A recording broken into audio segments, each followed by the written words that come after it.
Assalamualaikum warahmatullahi wabarakatuh. Jumpa kembali dengan Banyuwangi Official. Oke, selamat sore semua teman-teman ya. Jadi sore hari ini mudah-mudahan teman-teman semuanya sehat selalu. Dan untuk video yang kita tonton untuk sore hari ini dari channelnya Banyuwangi Official, dan kita saksikan obrolannya Opung Parbella mengenai Harun Masiku. Oke, kita siapkan dulu dan nanti kita tonton bareng-bareng apa yang dibahas oleh Opung Parbella. Mari kita tonton dulu. Lanjut. Lagi kader PDIP yang dicekal ke luar negeri. Siapa itu, Bung? Ada dia. Masalah apa, Bung? Tetap masalah Harun Masiku. Spill dulu namanya, Bung. Inisialnya aja ya. Inisialnya adalah Agustiani Tio Fridelina. Itu nama lengkapnya, Bung. Ada lagi lanjutannya. Apa itu, Bung? Agustiani Tio Fridelina Sitorus. Serius, Bung, serius. Aku jujur aja lah berharap ya, yang model-model kayak gini cukup lah di Sitorus. Enggak tahu ada kawannya lagi. Tapi jujur kawan-kawan ya, ini hanya oknum. Ya, semua marga Sitorus baik-baik kayak Opung Parbella. Kalau yang kayak gini ini cuma oknum ini. Aku akan panggil nama kawan ini Agustiani aja ya, nggak pakai Sitorus ya. Ngisi di sini aja. Kalian ingat tanggal berapa ini? Tanggal 5 Februari. Apa ini, Bung? Ya ini kan hari persidangan pra-peradilannya Hasto. Oh iya ya, karena beberapa waktu yang lalu, 2 minggu yang lalu, KPK minta penjadwalan ulang. Kenapa KPK minta penjadwalan ulang? Karena kemarin Hasto juga minta penjadwalan ulang. Enggak ya. KPK minta penjadwalan ulang ya, karena apa? Karena mereka masih disibukkan dengan kasus-kasus korupsi yang lainnya. Ternyata bukan cuma itu aja. Ternyata mereka berusaha untuk menguatkan bukti-bukti dan saksi yang akan dihadirkan di sidang pra-peradilan. Salah satunya pencekalannya si Agustiani ini. Bagi yang tidak tahu apa perannya Agustiani di dalam Harun Masiku, jadi Agustiani ini adalah anggota DPR RI tahun 2019-2024 kan begitu. Nggak tahu lah ya, caleg atau anggota dewan, kayaknya caleg lah ya. Dan ternyata tahu nggak kalian, sewaktu kasusnya Harun Masiku ini, ternyata dia menjadi anggota Bawaslu. Mana yang benar informasi ini? Katanya dia anggota Dewan 2019-2024. Tapi ujung-ujungnya jadi anggota Bawaslu. Jadi ya dia ini kerjasama dengan Agus Setiawan, anggota KPU. Kan hebat itu kader PDIP. Agus Setiawan ditangkap karena apa? Karena dia menjadi komisioner KPU ya untuk Harun Masiku ini, masalah Harun Masiku. Nah, anggota Bawaslu-nya juga dari kader PDIP. Memang betul dirancang mereka, Pak. Udah lengkap, udah kerjasama komisioner KPU dengan anggota Bawaslu.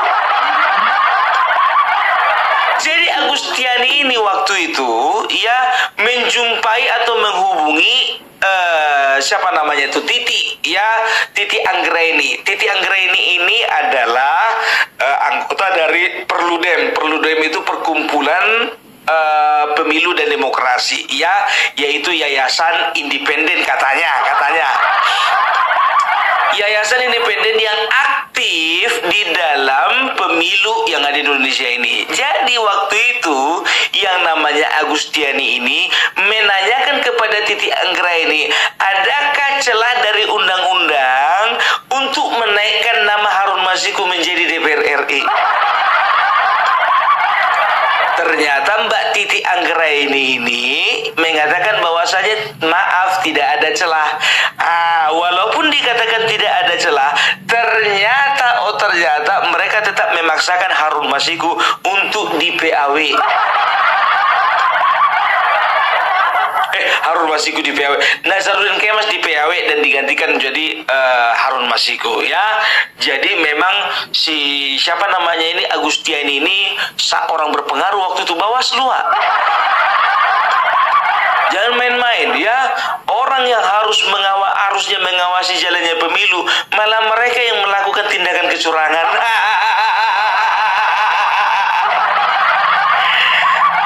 Jadi selama ini gitu tuh permainannya PDIP.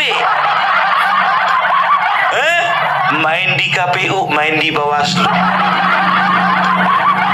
Kayak mana nggak anggotanya disusupkan di KPU, disusupkan juga di Bawaslu. Pantasan banyak yang menang.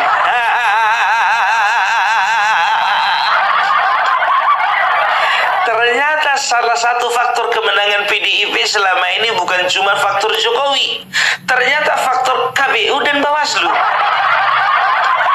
Kayaknya ini anggota-anggota KPU dan Bawaslu ini ya, yang kemarin-kemarin ini coba diperiksa ulang dulu. Bikin daftarnya berapa kader PDIP yang jadi anggota atau komisioner KPU dan berapa kader PDIP yang menjadi anggota Bawaslu. Makin seru ini kayaknya ini. Pantaslah PDIP makin lama makin gak kedengaran suaranya. Karena apa? Takut kelihatan terlalu banyak sakitnya.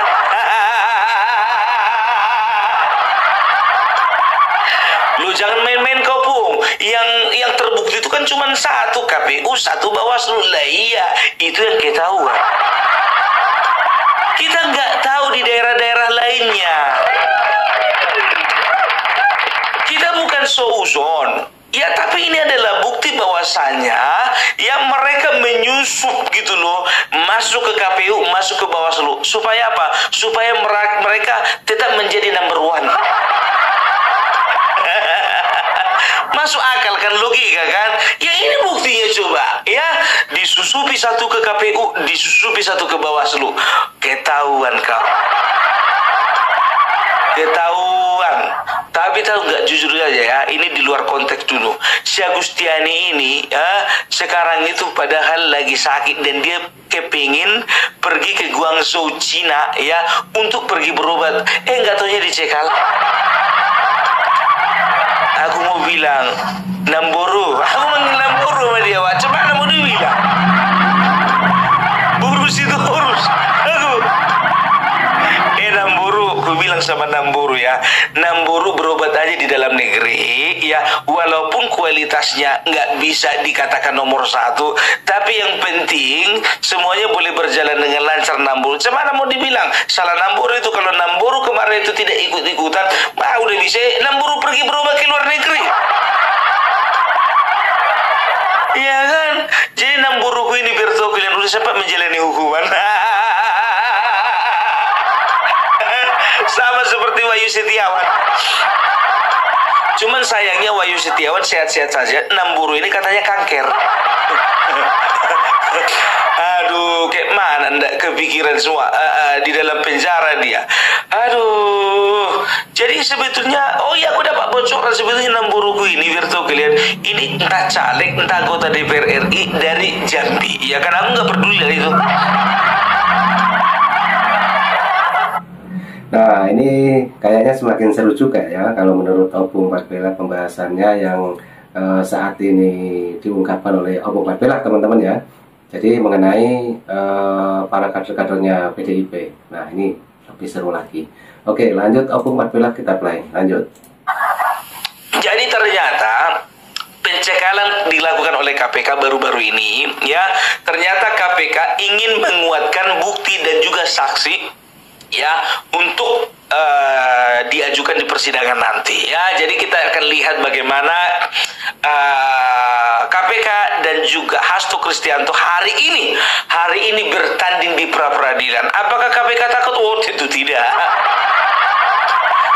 Karena apa? Karena bukti saksi semua sudah mengarah kepada Hasto. Banyak kali cerita mumpung paling juga nggak ditahan juga. Itu urusan belakangan lah itu. lihatlah bagaimana pertandingan mereka yang ada di pengadilan negeri ya untuk proses pra peradilan ini ya. Kalau memang Hasto nggak ditangkap juga,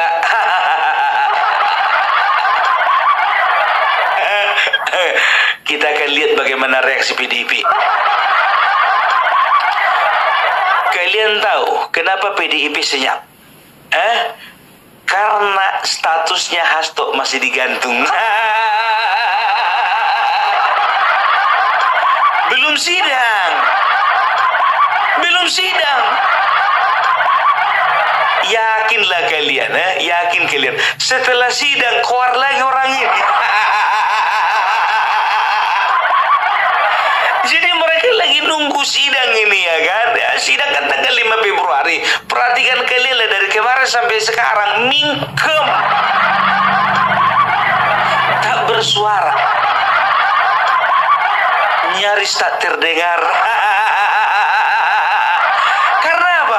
Ada beberapa peristiwa besar ya, mulai dari pagar laut sampai sekarang masalah gas LPG ya, itu munculnya di Sitorus dan kawan-kawan yang lain termasuk Guntur Romli nggak kedengaran. Nggak kedengaran. Malah yang cari-cari perhatian itu si Oneng. Oneng. I'm sorry to say ya, kualitas-kualitas seperti itu kayaknya kurang cocok itu menanggapi masalah-masalah heboh yang ada di bangsa ini. Gak cocok gitu loh. Jadi wibawa dari partaimu yang besar itu hilang. Karena apa? Kau cara menyampaikan, halo guys, PPN 12% kita lihat aja ya. PPN 12% itu akan menyengsarakan rakyat. Maka kami PDIP sedang menolaknya. Pagar laut begitu juga. Hai guys. Mari kita akan lihat bagaimana tindakan Bapak Prabowo yang gercep. Begitu juga gas LPG. Hai guys. Cuma sebatas ini kemampuan karir yang mau ditampilkan.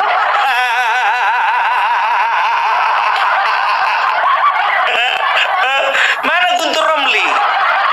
Di situ harus mana? Adian Napitupulu mana? Ciko mana Ciko? Pandada Baban mana? Putra Nababan mana? Aduh, ini entah yang mana-mana, entah siapa-siapa aja yang kalian sodorkan ke publik. Hai guys. Aduh, kita akan lihat ya setelah sidang ini bagaimana ya. Makanya gue bilang lagi senyap ini karena apa? Orang ini orang ini sedang berhati-hati. Jangan salah-salah ngomong, salah-salah bertindak. Ada efeknya sama si Hasto.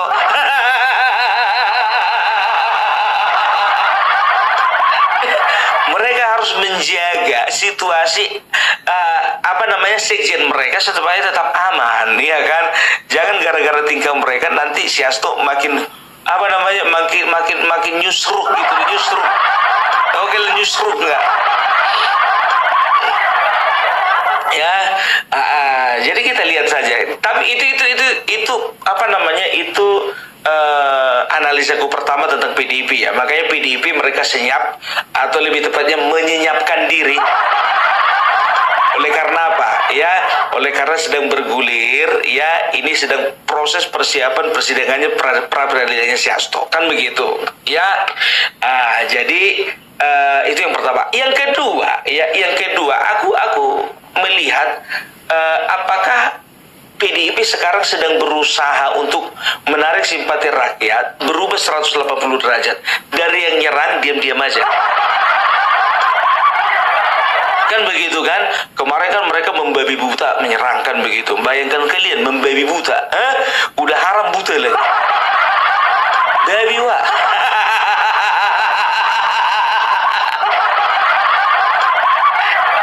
Kan udah parah itu membabi buta namanya kan. Sekarang ku lihat, ya sekarang ku tengok lebih menjaga mulut, lebih menjaga bahasa, lebih menjaga statement, semua dijaga. Gak tahu kita apakah mereka sedang cari muka atau mengambil hati? Kan begitu kan? Ya mengambil muka dan mencari hati. Oh terbalik. Ya mencari muka dan mengambil hati ya kepada Presiden Bapak Prabowo, karena bagaimanapun juga Bapak Prabowo adalah tokoh paling berpengaruh di bangsa ini, dan dia bukanlah seorang petugas partai. Itu dia ya. Jadi artinya apa? Ya PDIP ternyata semakin lama semakin menyadari bahwasanya mereka tidak bisa bersikap arogan kepada Bapak Prabowo. Coba selama ini ya, mereka katakan mereka akan jumpa dengan Prabowo, mereka akan jumpa dengan Prabowo, mereka akan jumpa dengan Prabowo. Ya, tapi ku tengok dari statement mereka itu, mereka tidak mau merendahkan hati gitu loh, tidak mau merendahkan diri. Mereka tuh seolah-olah ingin memframing bahwasanya Bapak Prabowo yang kepengen jumpa sama mereka. Padahal sebetulnya yang ngebet pengen jumpa itu mereka sama Bapak Prabowo. Untung aja Bapak Prabowo tidak langsung menjumpai mereka. Kalau sempat Bapak Prabowo menjumpai mereka, mereka akan katakan bahwasanya ya bangsa ini masih memerlukan PDIP. Pemerintahan ternyata masih memerlukan PDIP. Jadi di sini semakin menegaskan bahwasanya ya negara ini nggak terlalu mementingkan atau nggak terlalu membutuhkan PDIP. Negara, aku bilang negara. Ya kan udah dilihat buktinya, Bapak Prabowo lebih memilih dia ketemu pergi ke pesta pernikahan bisa, jumpa sama PDIP nggak bisa.